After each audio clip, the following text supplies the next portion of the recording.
Okay, so Prince Harry really thought he'd seen it all, right? Like after everything, the messy interviews, the Netflix dramas, the eye roll our way talk show moments, he figured there was no more ammo left for the world to throw at him and Meghan. But oh no, not even close, because just when things were starting to feel manageable, news breaks of a brand new South Park sequel, and honey, this one's aimed directly at the royal duo again. And it's not just another dig at their we want privacy antics. This time, they're going after something far more personal. Meghan's pregnancy empowerment video. You know the one, that clip with the glowing lights, the artsy choreography, the perfectly placed baby bump and polished speech. What matters is what we have on the inside.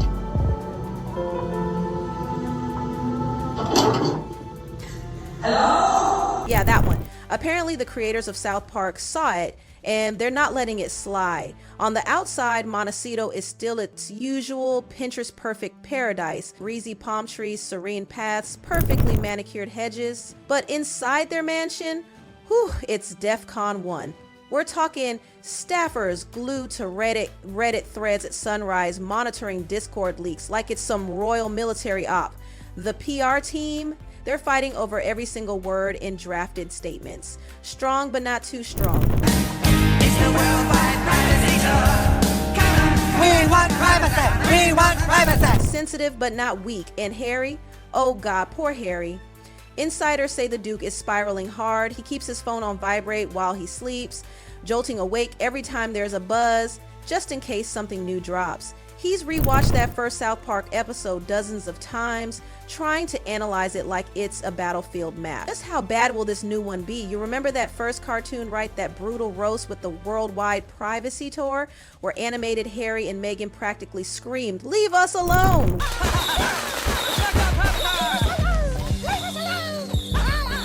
Down with the monarchy. We deserve our privacy.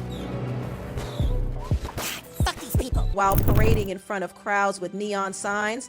Iconic, embarrassing, and unforgettable. It literally rewired how millions of people viewed them. And now, here we go again. This second wave, according to sources close to the Sussexes, it could ruin everything. Like legacy damaging levels of mockery. Harry's trying to meditate it all away, wandering the garden with earbuds in, zoning out to calm playlists like he's prepping for battle. Meghan, she snapped into full crisis CEO mode. She's reportedly barking orders at assistants, demanding updated reports every hour. One staff member described the mansion vibe as less like a home, more like a war room. There are digital dashboards analyzing #sentiment, lawyers on Zoom calls from LA to London, emails flying around with subject lines like emergency response plan V17.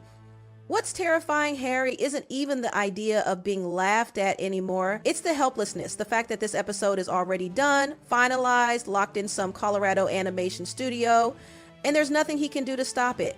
He's been told repeatedly. Nobody set out to destroy you. You destroyed yourselves in this country with your ludicrous, hypocritical behaviour. Truth be told, what you just said is complete and utter garbage. By top PR heads and royal advisors, reacting only makes it worse. But doing nothing? That's its own PR suicide. It looks like they're ashamed, or worse, admitting it's all true. In the palace, completely silent. No backup, no defense, just cold stares. One insider reportedly snickered that if the Queen handled tap dancing corgis, Harry can deal with a wiggly baby bump. Oof. But here's the kicker.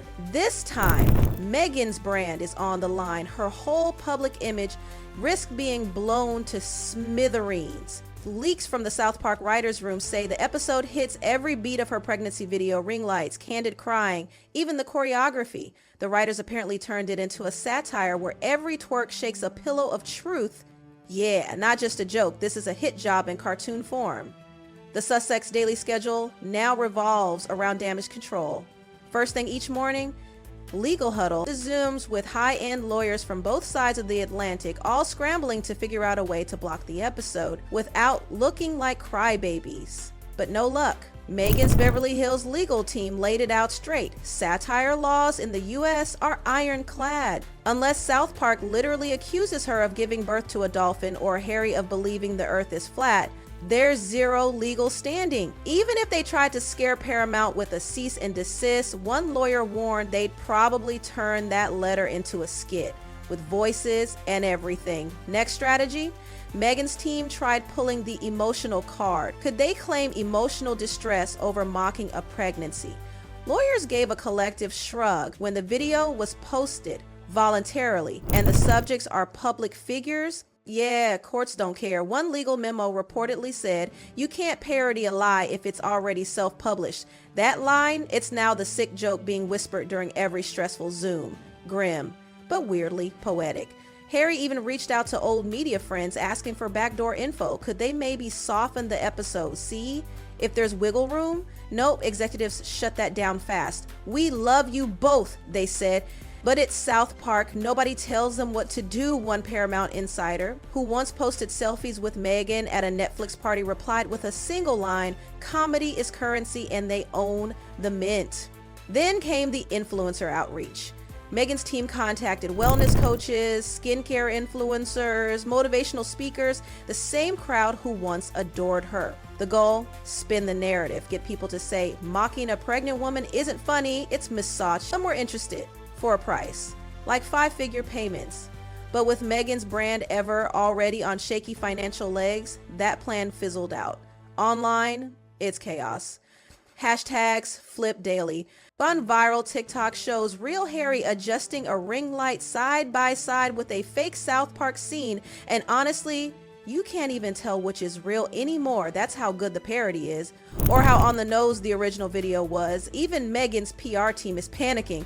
One rookie publicist pitched a female empowerment defense. Issue a statement condemning the weaponization of comedy. It got shot down immediately. One senior PR guy reportedly said, if you fight a meme with a thesis, you've already lost.